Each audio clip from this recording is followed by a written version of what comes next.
What's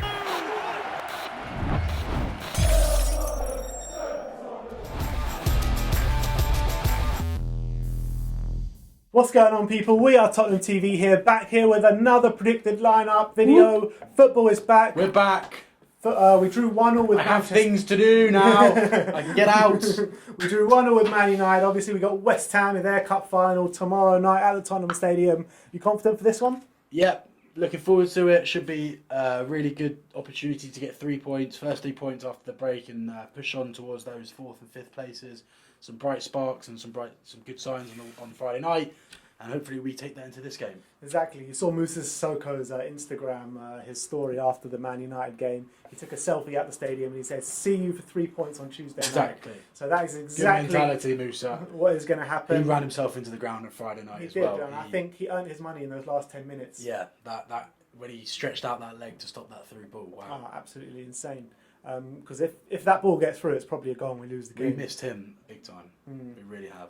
There's a bit of team news. Obviously, Jan Vertonghen and Michel Vorm have both signed extensions until the end of the season, so that stops them from leaving on the 1st of July. Are you happy with those? Obviously, Michel Vorm probably won't get any minutes, but Jan Vertonghen's brilliant cover, isn't he? Jan's good cover, legend at Spurs, 8 years, gets himself a little bit of extra time to have a sort of farewell and a send-off, a nice send-off at the end of the season, and yeah, we all love Jan, so I'm sure everyone related to Spurs is happy with that contract extension. I say if we make Champions League this year, give that guy a testimonial no matter how many years. He doesn't need to be 10 years. If we get Champions League this year, we should give him a testimonial. I don't know about that. I think you might be the only one there. But I don't mind. You never know. Ben and Jan at the testimonial. Let's move on to some actual team news. So obviously Lucas Moura is back and Dele is back from his suspension, which actually leaves us with really good cover in the attack. Obviously we made 2 subs against Manchester United. A lot of fans calling for Jose to make more subs and to be better in his in-game management. But this will give him more options to do that with, won't it?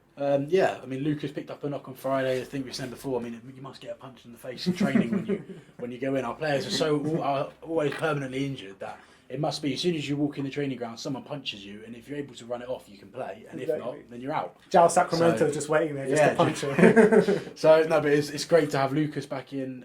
I think we actually missed him a little bit on Friday off the bench. I think he would have been a good replacement for Bergwijn rather than Jedson off the bench on Friday night. Someone to sort of fill in on that right hand side and do the same defensive job that Stevie B was doing. And obviously Dele, we know what Dele can do when he feels up to it. Always puts in a good shift, even if the quality isn't there, the effort is. So it's good to have those 2 back ahead of a big game. Definitely, and let's get into our predicted lineup. So we're going to go for a 4-2-3-1 formation, the same as it was against Manchester United. In goal, who else but Captain Hugo Lloris? He was absolutely phenomenal against Manchester United, wasn't he? He was superb on Friday. Great saves, the Martial one, the Rashford one, a couple of great saves, kept us in the game, as he always does. And again, it's great to have such a good keeper. Despite the flaws and the mistakes he makes, he's a good goalkeeper, and a lot of teams will probably kill to have him. I would still put him in like the top 3 or 4 goalkeepers in the Premier League. So I think the fans that are calling for his head and asking for us to replace our keeper, I think that's not a priority. I think it's not a priority. Be careful what you wish for as well. Goalkeepers go on for a long time. What is he? 31, 32, something like that. So he's got a lot. He's got 3 seasons at least left in him at the top level.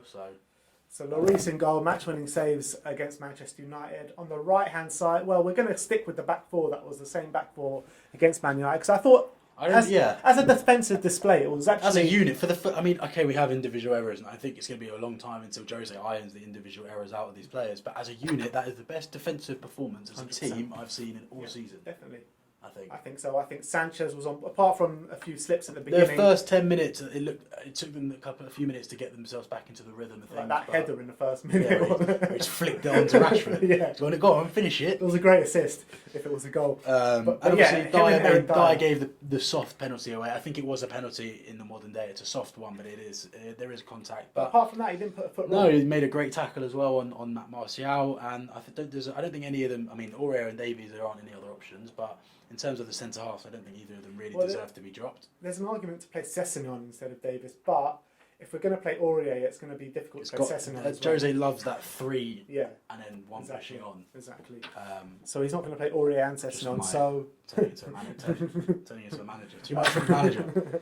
So we're going to go for Aurier on the right, Davis on the left, with Sanchez and Dyer in the middle. which brings us into the double pivot, which we're also going to stick with the same as it was against Manchester United with Winks and Sissoko in the middle. I thought both of them had both. I thought they good did all right. games, I actually yeah. thought I'm not Winks' biggest fan, but I thought he played well on Friday night. And obviously, I think we all would rather see Ndombele and Lo Celso there.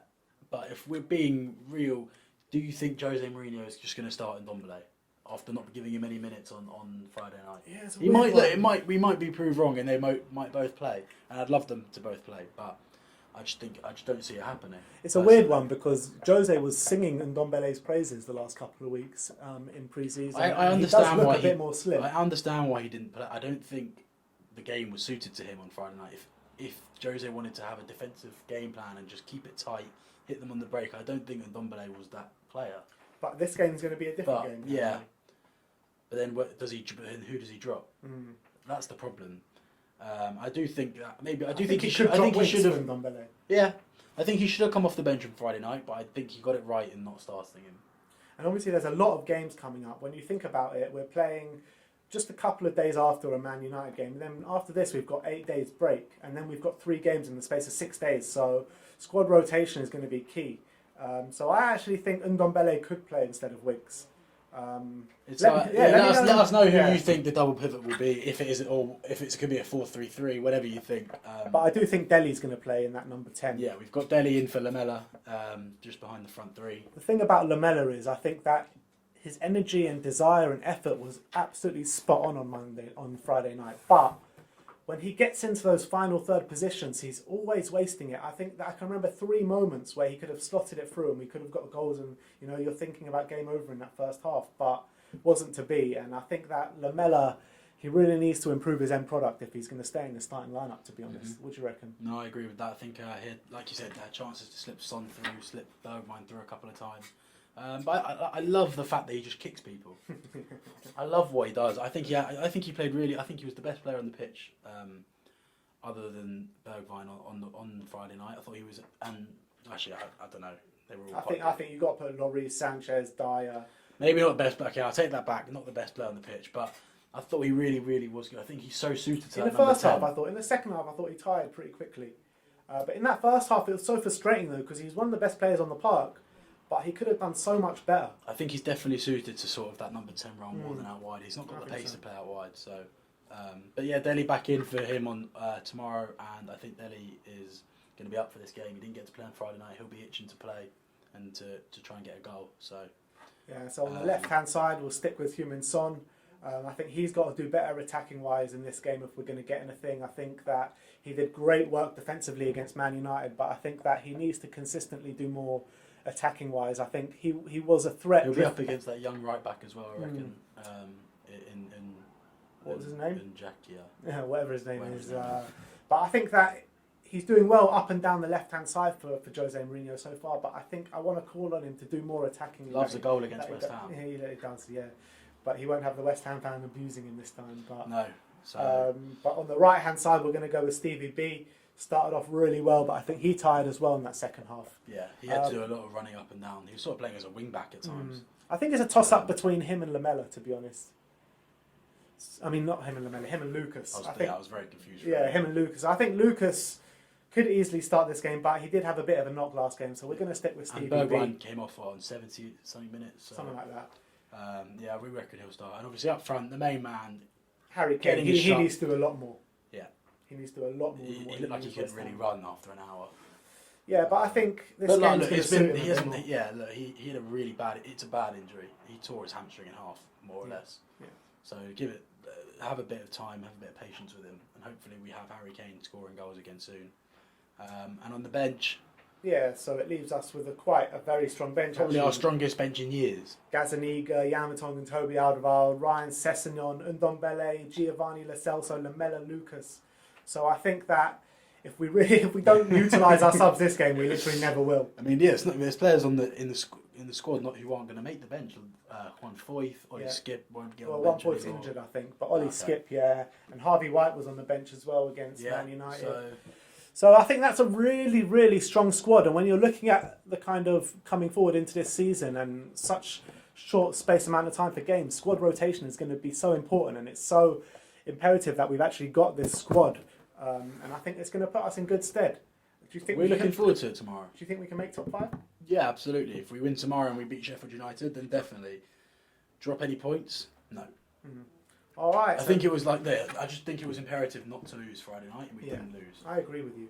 A lot of fans were saying it was a must-win, but I was saying it's a must-not lose. It was a must not. It was a must not lose. Then, depending on what the other results were this weekend, and obviously, Arsenal embarrassed themselves Again, Sheffield United were well beaten. Only Chelsea really won above us. So Leicester dropped points as well. Yeah, Leicester dropped points to Watford. So and Chelsea, I didn't think looked great at Villa. They were all right. It took a couple of changes and Pulisic to come on and sort of get that. I mean, they controlled the first half. The Villa goal was a bit against the run of play. But once they were 1-0 down, they were sort of they were passengers for a bit until they made the changes, and that's when a bit of urgency came. But I think the points are definitely there to be made up 100%. So it's just relies on us. I think we have to hope we can get 5th more than 4th, and then hope 5th is enough for a Champions League spot. I personally think Chelsea will finish 3rd, and I think Leicester might even drop out of it completely. We'll have to see. Yeah, we'll have to see. We've got to play them. We do. Let me just run through that lineup one more time. So it's Lloris in goal, Aurier right back, Davis left back with Sanchez and Dyer at the centre-back partnership with Winks, Sissoko. It could be Winks or Ndombele, but we'll go for Winks for now. Let us know. Dele in the number 10 with Bergwijn and Son either side of Harry Kane. So that is our lineup. Let me know in the comment section below what lineup you would go for. Big game. A massive game. London derby. West Ham's cup final under the lights at the top. It's June. Well, second half will be under the lights at least. So let me know in the comment section below your thoughts revolving the predicted lineup. And as always, come on you Spurs.